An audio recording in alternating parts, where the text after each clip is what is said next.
ఎంత చల్లగా ఉందిరా కార్లా, కానీ వేడి కూడా ఉందిరా. వేడికి కూడా ఉందా? సరే మామ. అందుకే అడాగో చెరుకు రసం ఉంది కదా, అయితే తాగుదాం. నువ్వైతే రెడీగా ఉంటావు అన్ని తిననీక తాగనీక సౌమ్య. చల్లగా అమ్మా కడుపు నిండింది.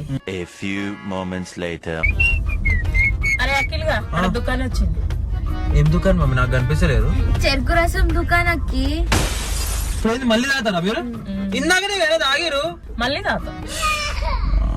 ఆహా చెరుకు రసం. చెరుకు రసమే రెండోసారి. A few minutes later. అమ్మా కడుపు టైట్ అయితే తాగి. చల్లగా ఉంది. మీకు చల్లగా ఉంటది. ఎందుకు ఉండదు? మీరు నా అమ్మ నేను ఎడికైతే పోతే వచ్చినట్లేదు. చెరుకు రసం నాయనగా కూర్చున్నట్టుంది. మరి ఏం చేసాం? ఎండాకాలం. సరే ఎండాకాలమే, నాకు కూడా తెలుసు.